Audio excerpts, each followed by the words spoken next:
folks, it's Jeff here. Just a quick reminder, if you're loving Disney Coast to Coast, there are a couple of easy ways that you can support the show. We'd love it if you could rate and review us on iTunes, or wherever you listen to the show. This is a simple way to help other Disney fans find us. Also, go ahead and share your favorite episodes on social media and be sure to tag us.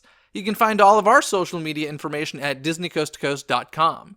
And finally, I just want to say thank you to all of you who listen every week. Your support is very appreciated, and we love that you're enjoying our Disney geekiness. Now on with the show. Is your magic meter running low? Well, we've got a cure for you. Welcome to Disney Coast to Coast.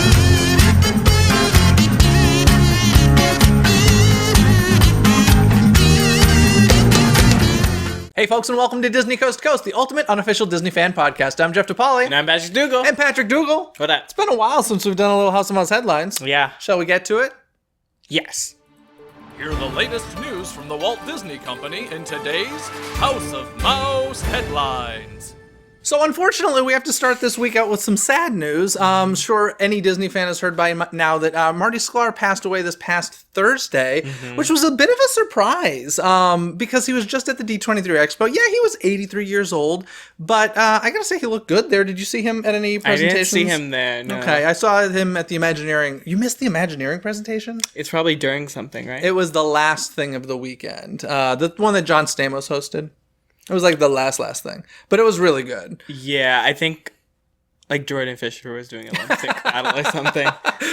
Priorities. Well, you missed Marty Sklar's last public appearance because of Jordan Fisher, I guess. But no, it was if you don't know who Marty Sklar is, quick rundown. He's the only man, from what I understand, who has been at the opening of every single Disney park. Like, that is just the coolest. That would have been the name of my autobiography, I think. I was at the opening of every single Disney. Yes. I mean, that is...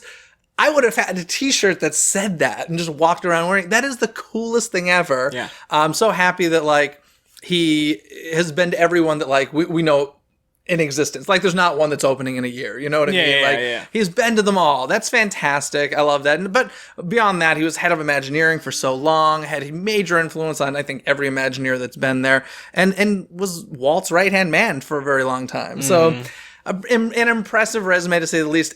In my opinion, a true Disney legend. I've had conversations on the show about the whole Disney Legend Awards and how some people, I feel like, you know, that shouldn't. Marty Sklar is a Disney legend. And you know, we appreciate everything he's done for the company, and sadly, he's gone now. But wait, did you ever meet him? Yeah, I mean, that's the thing. It's crazy. You see him at so many Disney functions, and it's just like, I'm not going to see him again. Yeah, he retired in 2009, but I'll tell you, man has been at so many expos since then, and just Destination D's and everything, and you know, the Disney community will certainly miss him. And he's got some great books, by the way. I've read several of them, and wonderful books about Imagineering and just like the whole creative process. So check those out if you haven't already. But let's move on to some happier news, shall we? Yeah, well, what's also great about Marty, recently the Disneyland Railroad just had its reopening, finally, because the Rivers of America are now open.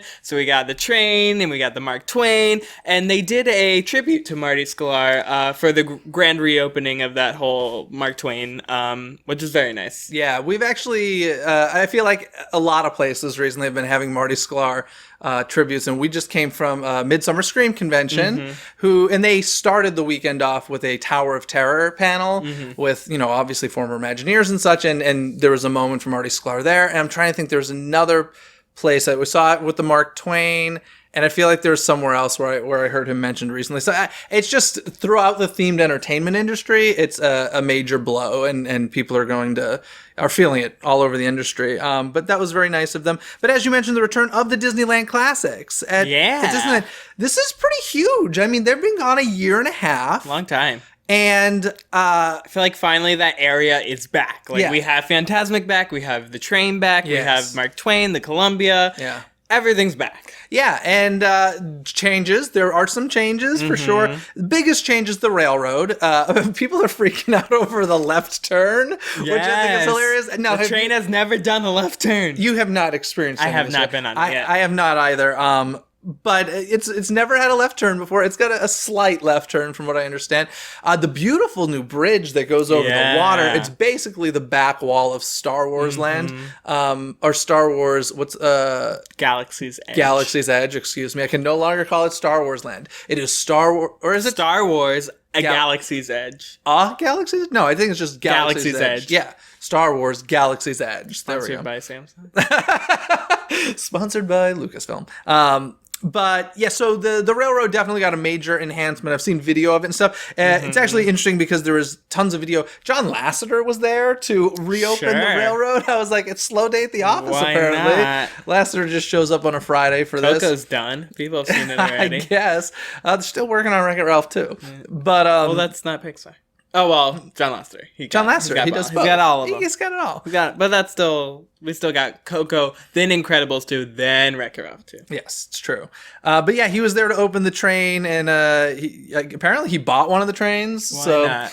Yeah, if you're John Lasseter, you can do that. But also, the Davy Crockett canoes did reopen, and this is something that I know was a big question mark initially when we heard that they were shutting everything down for a while. I never thought the Davy Crockett canoes would make it back. I didn't mention them for a reason. You love them. They're your favorite. Never been on them. Still never done it. You've got to do it, No, Pat. I'm not doing it. You've got to do it. I pride myself on not doing it, just like I pride myself on never seeing Jabberwockies at Halloween Horror Nights. Even it's totally different. You know what? I've literally never done it. I'm gonna have to soon because I have a feeling they're gonna go away soon. I've never done anything in a Bugs Land other than Heimlich, and it's tough to be a bug. Like that's it. No, I've done Choo Choo Train. I've done the rollers. I've done all of it. Really? I've done Flicks Flyers. I have not at all. So I love how you've done those, but you have not done the Davy Crockett. No, canoes. absolutely not. All right, fine.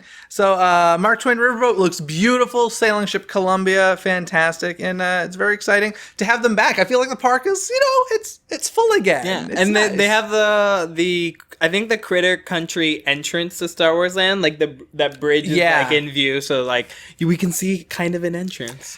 Yeah, it's gonna be here coming. before we know it. I guess Soon, 2019 still so far, but yet fairly close. Like you look at from the parking garage and you're like, it's coming. Yeah, it's going up quickly. It's coming. It's gonna be the details that are gonna take a long time, and I am curious at what point are the walls going to go up from the parking garage? Yeah, where I know. We can't see anymore. Like, I feel like large trees are going to pop up. I'm wondering how they're going to block it. If they're going to block it like the backside of the land, or are they just going to put something up on the parking garage that'll obstruct your view? They could literally just build a whole wall there. Yeah, I feel like that would be easier. Yeah. But yeah. Who knows? It's going to be interesting. But anyway. Speaking of new things, on July 19th, we finally got the introduction to MaxPass. Yes, we have. The online fast pass reservation system. Yeah. And honestly, I have heard nothing but good things from it. I've heard good things as well. I've talked about in past episodes, I think this is a very dangerous slope to go down as far as hierarchy and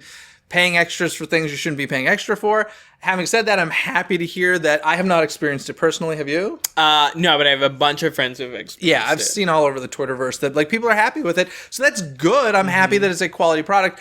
The people I would say go for this is the tourists, for the obvious reason that when you're a tourist, you want to get as much done in a small amount of time as possible. So I get that. But I think the bigger benefit is the PhotoPass for you. $10 to be able to download all the photos the Disney PhotoPass people take for you is fantastic. So, I have mixed feelings about the whole program, but I'm happy it's a quality It's also product. a nice incentive to Signature Plus people, because really the only difference between Signature and Signature Plus was the 2 weeks of Christmas. I'll give you that. But now you get a MaxPass as well. You can also add MaxPass just to your Signature Pass for, I believe it's $70. Oh, that's not bad. I feel like they were talking a lot more than that. No, I think it's about $70, which isn't, like, I would probably think about it, but I want to test it out first. But from what I've heard, I don't know if it's slow days, but people are getting almost instant fast passes. I've heard that there's definitely like glitches, like if people don't show up or something, they're like, hey, you can come now if you want or something. But it's also nice too because you can't reserve another fast pass, of course, until you use the one you have. But when you reserve a fast pass, you get a barcode, and once that is scanned, like if I get a barcode for Indiana Jones and I scan it, once that's scanned, that means I've returned it, and while I'm in the FastPass lane for Indiana Jones, I can get another FastPass for a ride. Yeah, that's the whole whole benefit of the program. So, yeah, I guess that's cool. Like I said, I'm happy it's a quality product. I'm definitely going to try it soon for $10.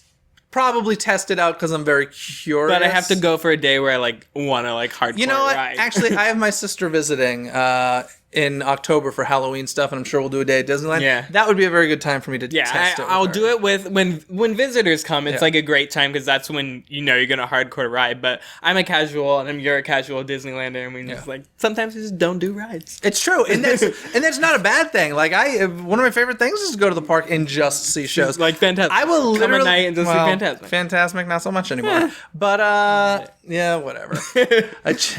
This from the Change Everything boy. Change Everything.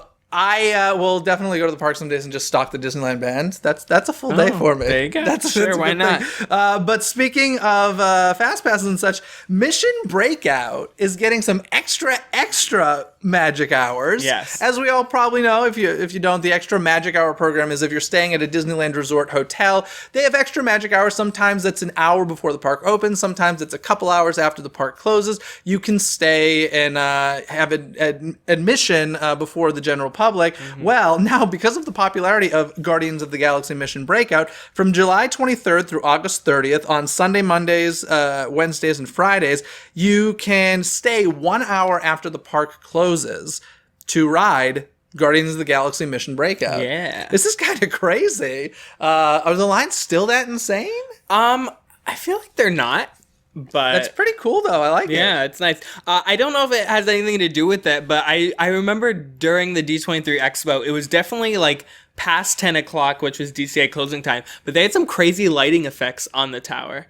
I will say that tower, as ugly as it is, and it is still truly the ugliest. Actually, you're an idiot. I was going through some old photos. I think I posted one recently of the railroad on back when they were, when it was stationary up on the Main Street platform, and it was a shot of the train looking over at DCA, and in the background you see the Tower of Terror. Yeah. And I just posted it on Instagram recently, and I was like, "Oh, the Tower of Terror!" It actually made me a little sad. Looks better now. No, it does not. You're an idiot. You cannot truly think that. Yes. You think that looks better. It looks themed. Yeah, wow. All right.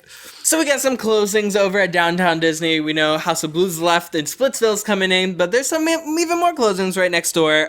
Build-A-Bear is going away, Ride Makers, and a hat shop I didn't even know existed there. I will give you that. I would be in the same age as Chappelle, I guess. I was like, it's either Chappell or Chappelle. I read the article and I was like, I didn't even know that existed. Do you know how you pronounce it? Nope. Ride Makers, it's certainly not new, but it's certainly a lot newer. It's been there for a while. It's basically Build-A-Bear for boys. So is Build-A-Bear.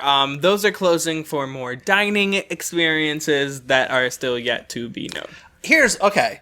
Build-A-Bear has, I feel like it's always busy every time I go. Really? Yeah. So I'm a little surprised. I've only known of Build-A-Bear to get dog costumes.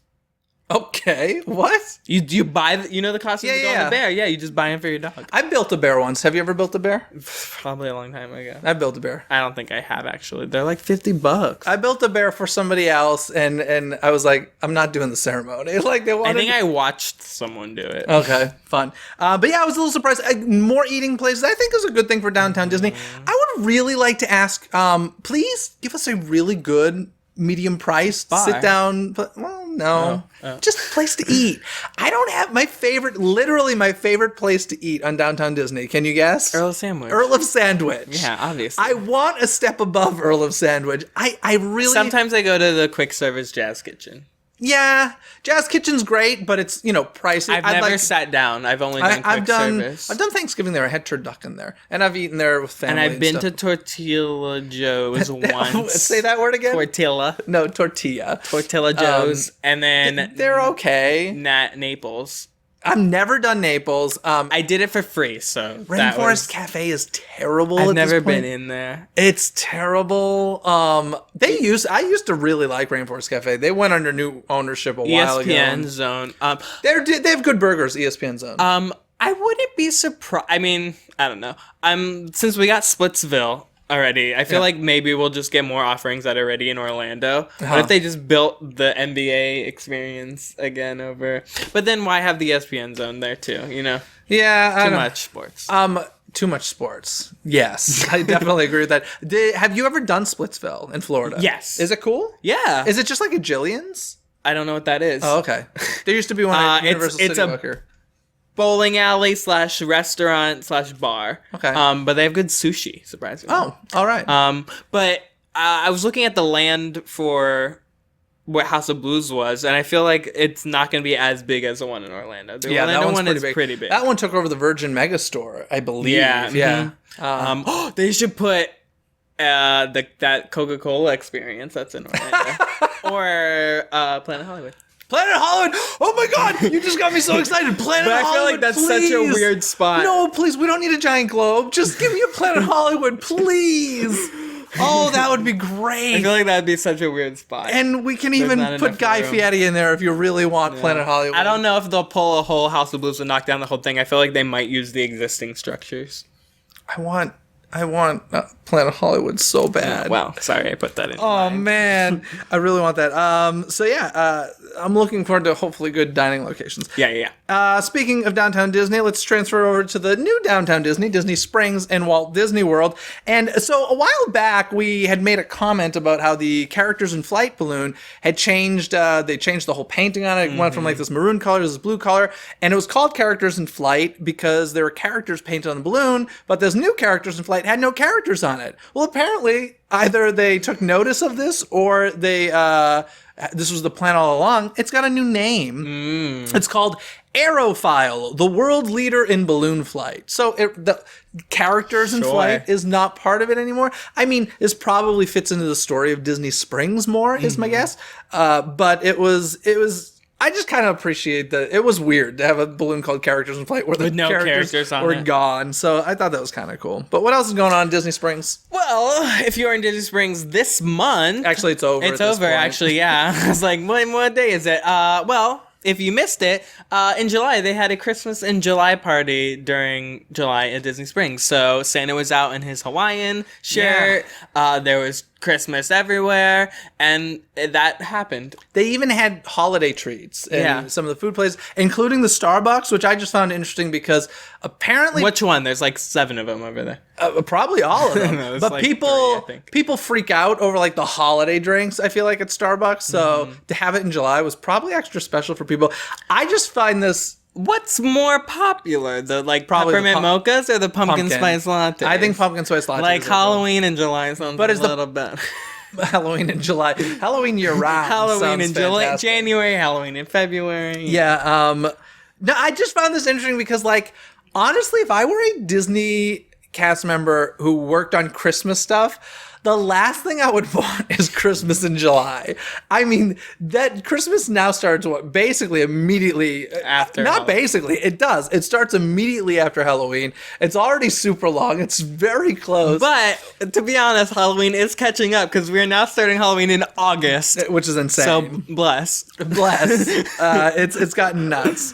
Basically, we're going to start celebrating. We're going to do Christmas in July and just keep it through the end of the year. But it was kind of funny, and I don't know. As a kid, I loved the Christmas in July thing. I can actually remember as a kid, I love holiday TV specials. And I can remember, like, in July, I would pop those in and watch them because, like, a year felt like a long time as a kid. These days, I'm like, dude, the year is so fast. It just flies by. Santa's in a union. He's got to get his hours in. Christmas is not enough. We got them in July. Fair enough. I accept that. Speaking of Christmas, so Walt Disney World has announced that they're going to be getting some new Christmas offerings this holiday season. At the Magic Kingdom, they're getting a new version of Mickey's Very Merry Christmas Party. I'm going to assume it's going to keep the same name, but they're getting a redesigned castle show with it, a new fireworks show, and a new trolley show. Didn't they just do a new castle show last year? I feel like it, but didn't we rip it apart? Yeah, we did. I think we did. That was, yes, because they had that texting song. Yes. Oh, Text for Christmas or whatever. Thank you for the new show. It can't get any worse. But no, that is interesting. You're right. They did just do a new show. So that's happening. My Side of Pie, Move It, Shake It, Dance, and Play It. They're going to get a holiday edition, which I don't think they've ever done before, right? Yeah. I don't know if it's welcomed or not, but we'll see. I really like Move It, Shake It, Dance, and Play It. A lot of people don't. Really? Just that it must be the regulars. Yeah. Because every time I go, the tourists seem to love it. Disney's Hollywood Studios, Jingle Bell, Jingle Bam is coming back. Plus, they said 2 new big shows at Disney's Hollywood Studios It's for the going to holidays. be projection shows. Can you really do 3 or 4 projection shows in one night? Apparently. No, hopefully they'll do something like the whole Pixar concert, something holiday edition of that.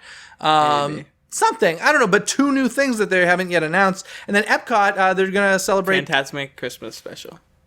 What could we do with that? Put a big Santa hat on the dragon? It's just like Jack Skellington, like scene.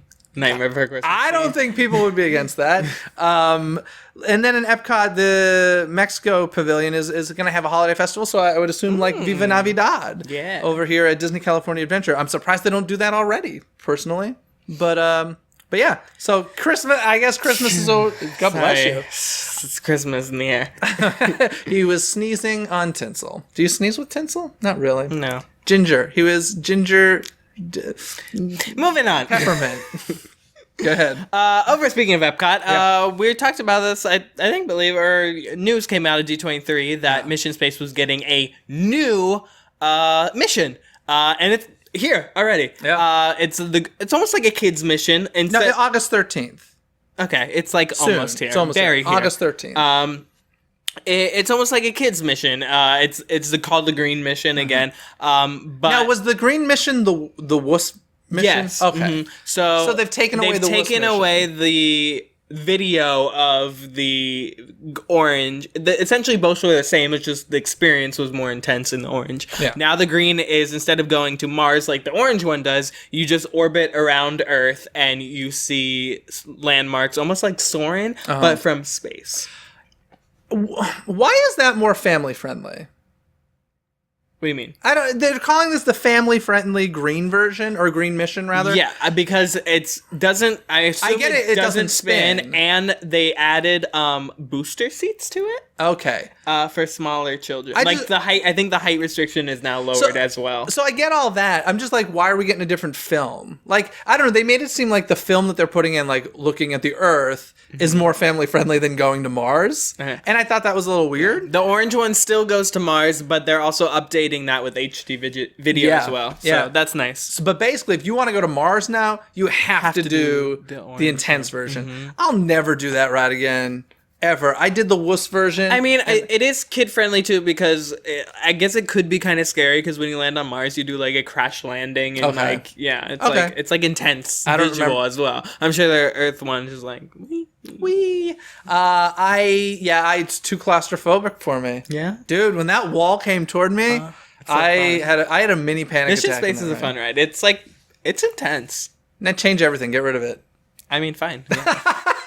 But speaking of Epcot as well, now we've talked about Aaron and I did an episode during the expo, and we talked about a lot of changes coming, and we talked about like assumptions that certain things would be closing for this new stuff. It has now been officially announced that August 13th is the big day. We mentioned August 13th that Mission Space is getting that revamp, but it's also the day that the Universe of Energy Pavilion is closing.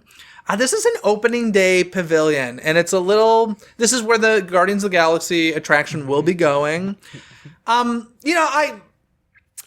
sad, but I saw it coming a mile away. Last time I was there, you're smiling. You're a jerk. Change everything. You're a jerk. Last time I was there, I rode it. I specifically brought my friend Derek, who had never done it. He had no idea what he was getting into, and I was like, I'm not going to tell him a thing, because tell him it's 45 minutes long. It's such a unique ride. And because of that, I just hate to see like unique things going away, and we're going to talk about the next one in a second, but like these trackless, like giant... The moving theater. The moving theater. There we go. I like the moving theater. I don't think we're going to have any of that anymore, right? No. That's a bummer to me. And I would love to see them do something cool with the dinosaurs from the Universe of Energy. I don't know what, but I'd like to see something happen. They're just going to go in dinosaur. They're going to go in dinosaur or in the ride? Yeah. They're just I don't know if they're good. I think they'd fit better. And like, I actually would love to see a Primeval World built for the railroad over at Magic Kingdom. That'd be cool. I like Primeval World at Disneyland. It's cool. But yeah, that's going away. So August 13th is your last chance. It's very, very soon. That's the thing that I think was more surprising than the actual closure of these attractions was the fact that it was like around the corner. It's like, oh, okay, we're not going to have a hoopla about this. But yeah.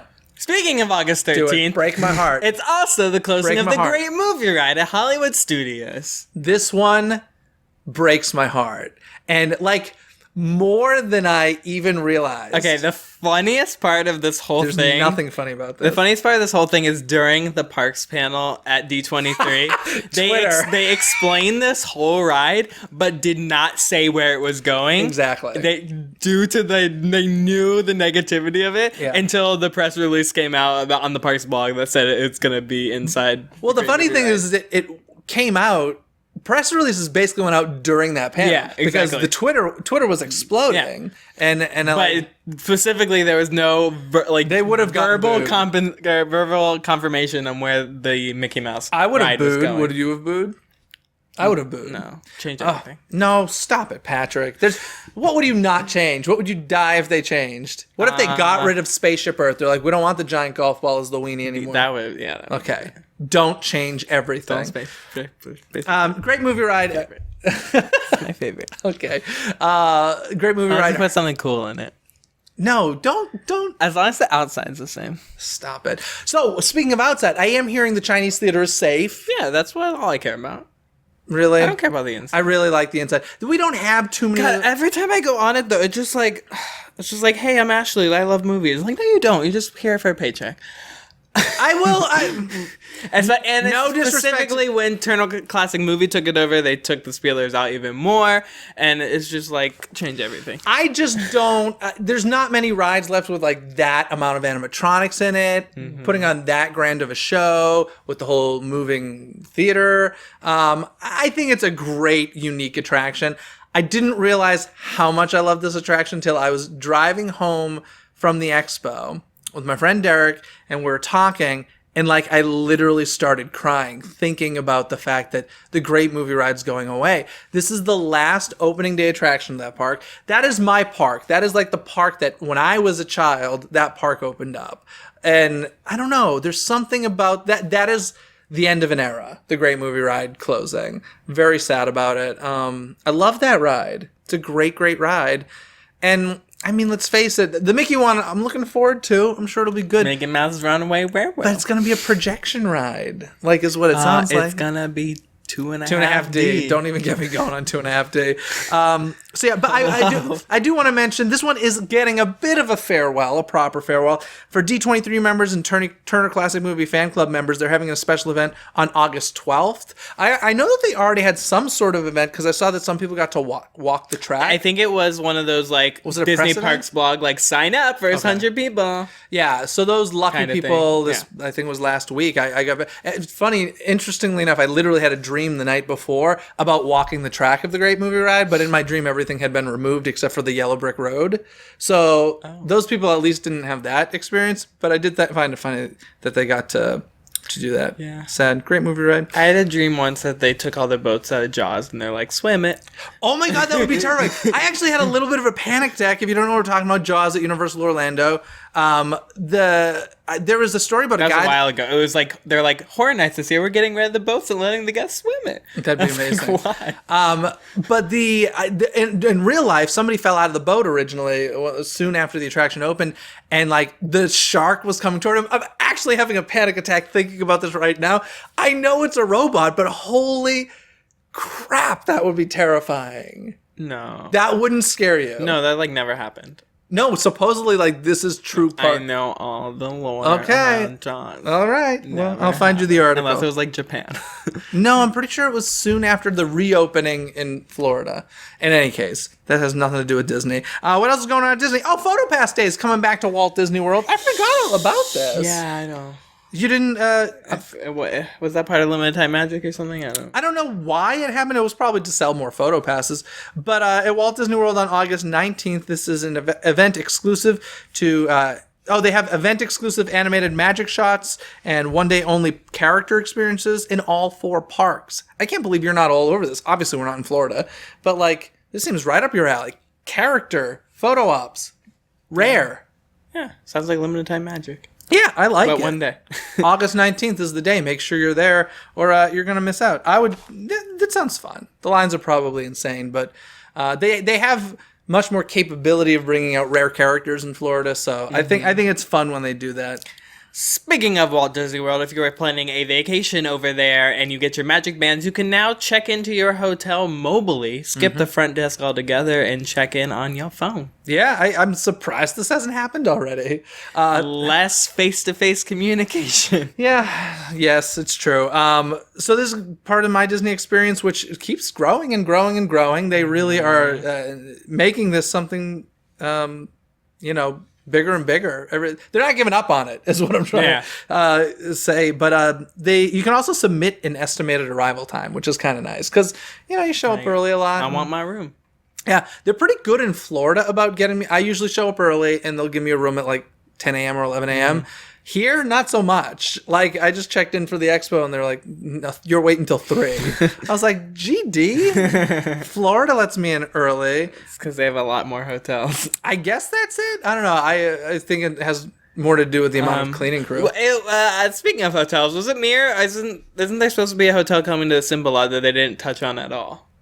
You're right. They didn't touch on it. I don't. It's not going to be ready by Star Wars Land, which they wanted to have it. Right? Yeah, I don't think that's possible. But you're right. They never touched upon that. Speaking of, also jumping back to the expo, we had the announcement of Pixar Pier taking over Paradise Pier. Do you think the Paradise Pier Hotel is going to become a Pixar hotel? That's what... because you can see it from... Literally, when they said Paradise Pier, I wasn't thinking in the park, and I thought they meant the hotel. Oh. And I was like, oh, that's becoming Pixar now. And I was like, oh, no, it's actually the land that's signed DCA. It's probably going to have to change, though, because for 2 reasons. Number 1, it wouldn't make sense. And number 2, you can see it from the park. Yeah. And number 3, they have a Toy Story hotel in Shanghai, so it probably wouldn't be that difficult. Which, I'm down for. For so many people, going on a Disney vacation requires years of saving. So the last thing you want after scrimping and saving is added stress on top of that. So why not make it easier for yourself and let our Season 4 sponsor, Adventures Out There Travel, do the heavy lifting for you. Perhaps you're planning for your first Disney vacation and you're feeling overwhelmed because there's so much to do and see. Well, don't worry. Adventures Out There Travel has you covered. Their agents specialize in making suggestions based on the type of activities you tell them you want to experience. Whether heading to Walt Disney World, Disneyland, or on a Disney cruise, Adventures Out There Travel can help you out. Go to adventuresouttheretravel.com for your free, no-obligation quote. Now, some news that happened a while back that is kind of huge news is Steve Whitmire, who is the Muppeteer who has performed Kermit the Frog ever since Jim Henson passed away, has essentially been fired from performing the role of Kermit the Frog. This is very interesting, and I both sides I sympathize with. I don't know, what did you think when you heard this initially? Change everything? Patrick didn't think much about it. I'm going to read some stuff. This quote is from the Walt Disney Company. They said, "The role of Kermit the Frog is an iconic one that is beloved by fans, and we take our responsibility to protect the integrity of that character very seriously. We raised concerns about Steve's repeated unacceptable business conduct over a period of many years, and he consistently failed to address the feedback. The decision to part ways was a difficult one, which was made in consultation with the Henson family and has their full support." Okay. I will say, no matter who you are in this industry, if you're difficult, there's no room for you. There are so many people that will take your job like that, who can do it as well, if not better. Like, if you work in the entertainment industry, you are one of the luckiest people in the world, and you should just... I'm not going to say you have to be perfect people all the time, but you should be extraordinarily grateful. That's Disney's side of the story. Then we go on to Steve Whitmire's quote. And by the way, he started a website called Muppet Pundit, where basically he's kind of just like getting his side of the story out there. What he says is, there's a whole, it's a very long passage, this is a pull quote.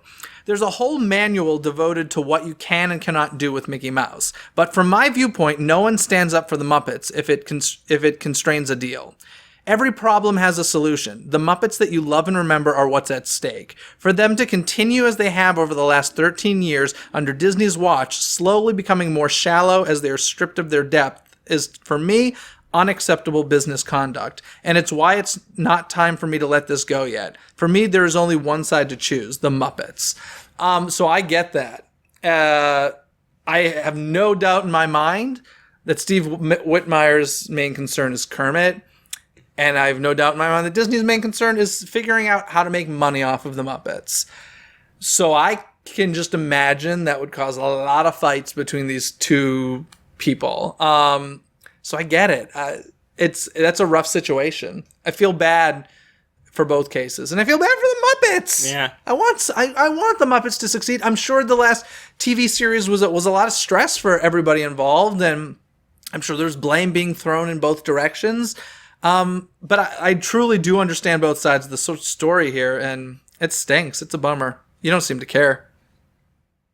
Yeah. Hi ho, Kermit the Frog here. But interestingly enough, the person, I'm blanking on his name, the person who will be performing Muppet now was Constantine in the last Muppets movie, which is a little bit of a backhanded slap in my opinion. Yeah, that hurts. That would hurt me. But yeah, that's he's literally the second person to perform Kermit, and I do agree that we need to figure out how to save the Muppets, because people really don't care about the Muppets, is what it seems to have come down to. And by the way, speaking of the Muppets, I don't think we've talked about this on the show. Have you seen the new entrance to Muppet Vision 3D? Yeah. What the heck is going on there? That temporary marquee thing that they put? What do you think's going on? Is it going away? They just put a Muppet. They just revamped the pizza. I know, which is so weird. There seem to be such mixed signals, because they took down that iconic, Kermit Muppet Vision 3D, that giant permanent sign, put up this temporary marquee that just says Muppet Vision 3D in removable letters, essentially. I was very surprised and disappointed to see this. I don't know what's going on with it, but we'll see. Let's save the Muppets. # save the Muppets. We'll see. Okay. Change everything. Stop it. We also got some more casting news for the live-action Lion King. John Oliver will be playing Zazu, which I think is another great casting from this movie. There's some really interesting casting going on in this. I already mentioned the clip they showed at D23 looked fantastic. So good. So John Oliver, that works for me. What was his name? Rowan Atkinson? Is that the guy in the movie? Mr. Bean. Is that his name? Yeah. He was the voice in the animated film. Yeah. John Oliver, very popular these days. So we're really only missing Scar and Nala. Did they not announce Scar? Who would you like as Scar? I still I don't know. Scar should be, I don't know. Yeah. I'd love to see Paul Rubens as a hyena. Yeah, we still got the hyenas to cast. Do you think Whoopi's gonna do it? I wouldn't be surprised. At least, yeah, I want to have them. I wouldn't be surprised if she comes back for it. Yeah, we still got those still holding out in Beyonce for Nala. We'll see. That's the rumor. That's the rumor, yeah. Speaking of movies, though, Princess Diaries 3 is all of a sudden getting in the news these days. Apparently, Gary Marshall made I think both of them, right? The first and second one. And this would be kind of a tribute to Gary Marshall. Apparently, the author of the original story, Julie Andrews, Anne Hathaway, and even Mandy Moore are all interested in returning. So I have a confession to make. You've never seen Princess Diaries. I've never seen a second of the Princess Diary films. Are they good? I can say I've only seen them a couple of times. I've never seen. I think I'm trying to remember if I saw two, the whole thing. But the first one is definitely, Mia Thermopolis. Come on. What was that? Mia Thermopolis. That's her name. Oh, okay. Hello. I've never, not a second. I don't even know the concept. I'm assuming she finds out she's a princess one day and has to deal with that. Yeah. And then, she's learn how to quote be a unquote princess. Ugly because she has glasses on, then she takes those off and she's beautiful. Well, no, she has more of a Hermione hair as well. Okay, so they straighten her hair. It's cool. I really don't have an opinion about this because I don't know the films.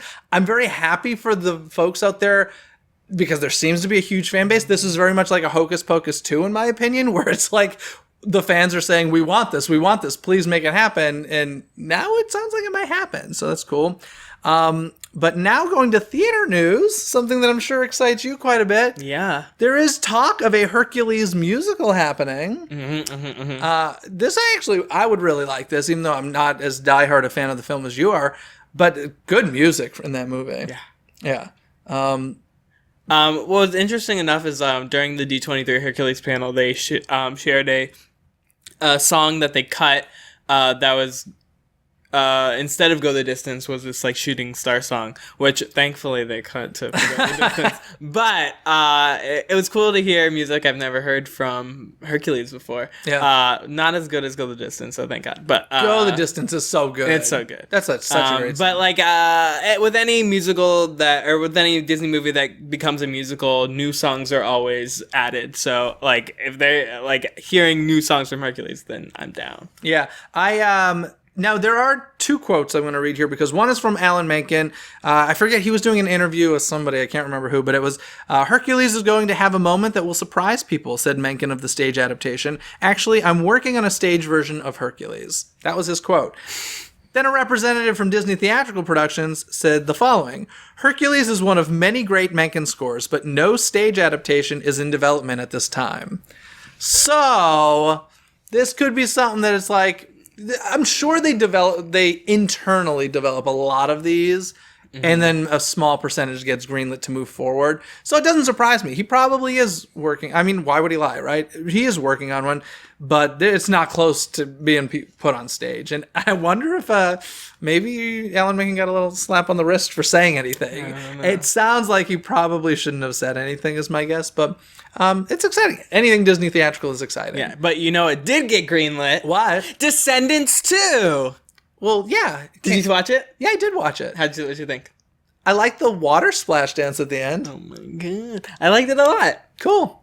I just wanted to mention Descendants 2 because it came out and I watched it twice. Yeah, I did like the end of the that whole when they flood the deck of the something like that. All right, he was singing something there. Yeah. But no, there are some like bops going on and like still the lip syncing is way off. Some of the speaking I think was like even ADR'd in. But Descendants 3 was teased at the end as well. Yes, totally. So we're looking for more Descendancies. Now, what I will say is ratings were through the roof. Was like 62 million, 13 million like premiere. Like I thought it was like 62. No, that's a lot. No. Like what I read was maybe like over the weekend. The first one, maybe over like the weekend. The opening premiere was 13 million. Okay. So can I say on 5 networks? Yeah, but can I say that with all that, how can we please add better visual effects into Descendants 3? At least Once Upon a Time level, because I think it's even worse than Once Upon a Time if it's getting this much rating. So let's just throw a little bit more into that. I don't think the kids care, really. I care. Well, I don't think you're the demographic. I want to be. Anyways, guys, I think that means it's trivia time!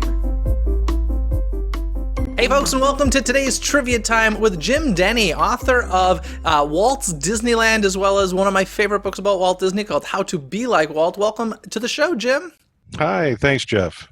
We spoke earlier about your newer book, Walt's Disneyland, but let's talk about the one that I know very well called How to Be Like Walt. How did that come about, and what was your involvement with that? I know you're a co-author on that one, correct? Correct.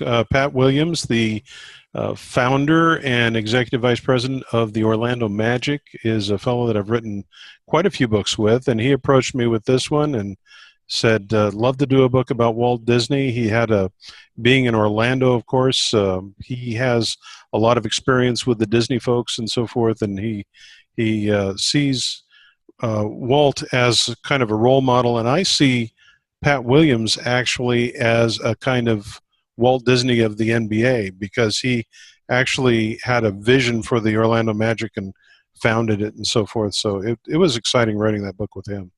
And for those of you who watch Disney Coast to Coast instead of listening to it, you may or may not have noticed that book sits behind me every single week. I'll point it out right Boom, there. So it's on the shelf every week, and I highly suggest checking that out. Go to DisneyCoastToCoast.com, click on the Suggestions tab to take a look at it. But today we're here to talk about some trivia about the Matterhorn at Disneyland. So do you have a question for me? I do. The Matterhorn is a 1/100th scale model of a mountain that is 14,700 feet high, so it's a 147-foot high mountain, straddles the border of Fantasyland and Tomorrowland, just like the original Matterhorn straddles the border between Italy and Switzerland. Was that done on purpose?